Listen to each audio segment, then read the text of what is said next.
Attorney, matanong ko lang kayo. Yung sinasabi ho Yes ninyo po. na sana binigyan ng pagkakataon ng Vice Presidente na masagot itong mga ipinupukol sa kanyang alegasyon. Bakit ho ba tila hindi ito tinangkilik o binigyan ka importansya ng Vice Presidente nung panahon na may hearing po sa Good Government Committee?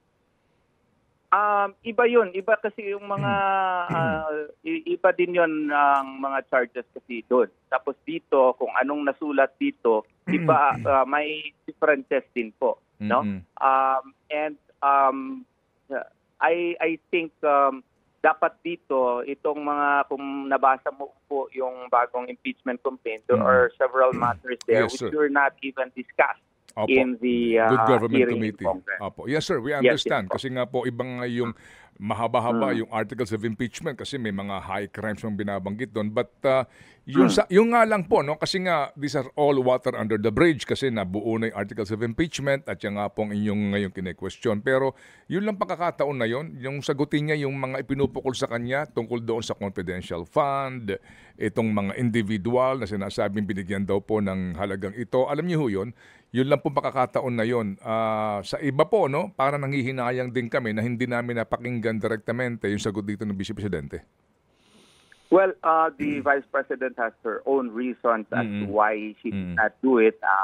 And I am not, in a capacity, I have not been given the right authority to speak for her. But I would respect whatever pronouncements that the good Vice President may have said about the matter, and let that remain as it is. But the fact remains that in this particular impeachment complaint, she was not really given her day in court. No, she was not given the chance to respond to it. Yes, sir. That's my answer to it. Yes, sir. Yes, sir. And we sincerely respect that. And we appreciate yung inyong articulation dito po sa ito yung pinaka-main meat ng inyong pong inihain na petisyon kahapon sa Supreme Court. Attorney Torion, kung sakasakali lang ho ba? Kung sakasakali lang ha?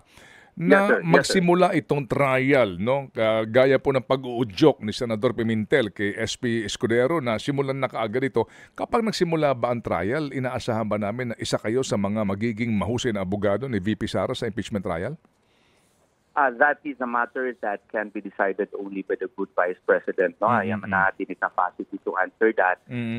Honestly, I would welcome that. No, that would really be a great honor for me to represent her in the Senate. But that is a decision that only the Vice President can answer.